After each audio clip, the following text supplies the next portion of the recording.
Good afternoon, Mr. Deloro, teachers and boys. It's good to be back. I hope you're all having a good start to the year. So I've been asked to share a few study tips with you guys, and to be completely honest, you would have heard these a dozen times before. You know, the standard things like not using your phone when you're studying, going to your teachers for help, and just your parents probably telling you to study hard. It's all common sense, really. But I'd like to share with you a few tips that I followed, and it has seemed to work for me. The first thing to do is to set a goal. This is something you want to work towards this year. Look, it doesn't have to be academic related. That's fine. I mean, it could be something to do with sport or music, but it's something you want to work towards. If it is to do with academics, then what I say next might help you. Choosing an environment to study is important, and it's often very easily overlooked. You have to find a place that suits you, where you can concentrate and really get some work done. I'll give you an example.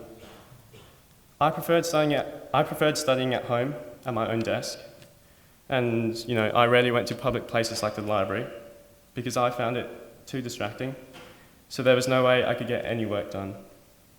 I'm not saying that the library is a bad place to study, it just really didn't work for me.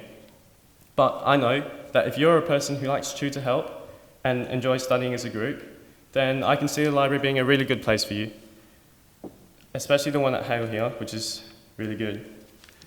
Find a place where you can study well.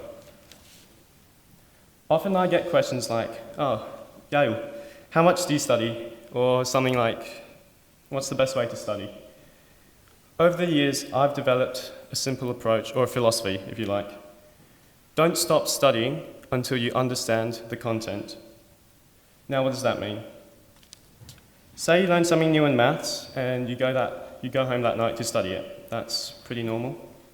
But it might take you 5 minutes, it might take you 3 hours. You shouldn't stop until you fully understand the theory and you can do the questions correctly. Obviously, pace yourself. You can have 5-minute rests, 5-minute breaks, but keep going until you're confident that you know your stuff. Being confident means that you have to be able to teach, or at least explain it to someone else who doesn't understand it. I mean, another example, for maths, I'd say you should get to a level where you don't need a notes page on the calculator assumes section. It should all be up here. And if you can bring this understanding to tests and exams, there should be nothing stopping you from getting a good mark, other than a few, silly mistakes here and there.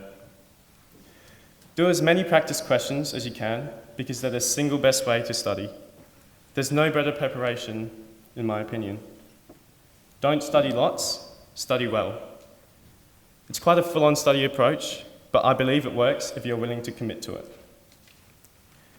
Just quickly, before I finish off, one final thing. Don't give up on any co-curricular activities like sport, music, service learning, just because of study.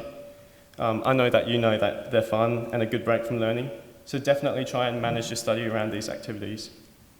Treat yourself well as well. Keep a good balance. A bit of FIFA or Fortnite doesn't hurt on the weekends. Look, that's it from me. Hopefully you gained some insight into my study habits. Remember, it's important to set goals, find a good place to study until you understand, and keep a good balance. You've heard it all before. But you guys are all smart people, so you will find your own study habits, things that work and things that don't, and eventually adapt and modify so that you can work as best as you can. That's the main goal. Boys, truly enjoy the rest of the year, work hard, achieve results, and hopefully I'll see some of your faces in Melbourne next year. Thank you.